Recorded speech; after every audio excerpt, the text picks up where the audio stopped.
L'ancienne Miss France a déjà été victime de harcèlement. Cela s'est déroulé pendant ses études de médecine. Un sujet que Marine l'Orphelin a évoqué lors de son interview pour Télé 7 jours. La suite après la publicité, elle fait partie des personnes qui ont témoigné dans le documentaire de Marie Portolano et Grégoire Huette.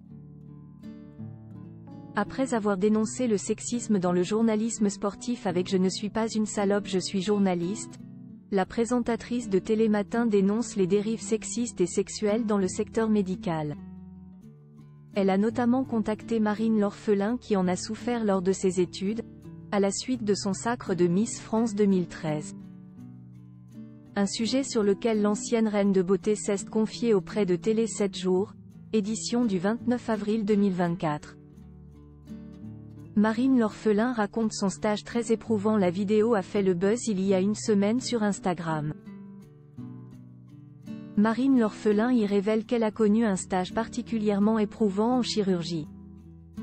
Elle était alors l'une des seules femmes et a eu le droit à des dizaines de blagues de cul graveleuses, des questions sur son intimité, des mains baladeuses et des comportements inappropriés.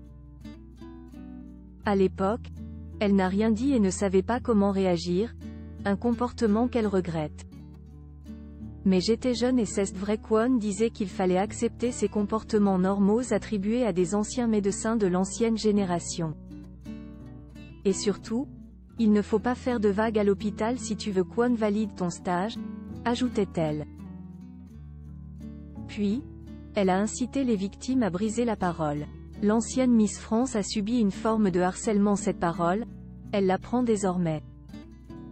Ainsi, elle n'a pas hésité à témoigner dans le documentaire de Marie Portolano, car elle sait que grâce à sa visibilité, son témoignage pourrait avoir plus de résonance et d'impact comme elle l'a confié à Télé 7 jours.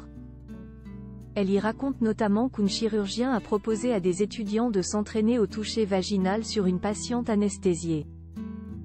Sur le moment, il y a eu de la surprise, de la gêne et un manque de réaction de la part de tous les étudiants.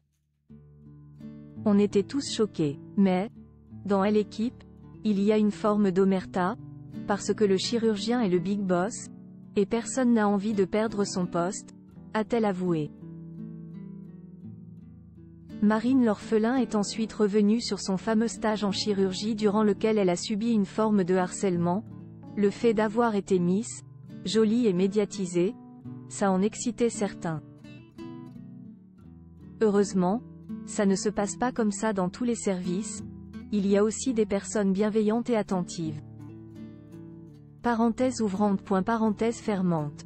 Je me suis faite la plus discrète possible, pas de décolleté, de talons hauts, de maquillage.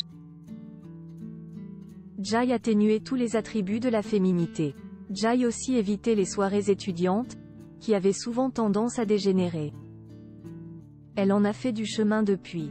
À la suite de ses études, elle a exercé le métier de médecin généraliste en Nouvelle-Calédonie, où elle était installée pour être avec son compagnon de l'époque Christophe. Désormais, la jeune femme de 31 ans a fait son retour à Paris.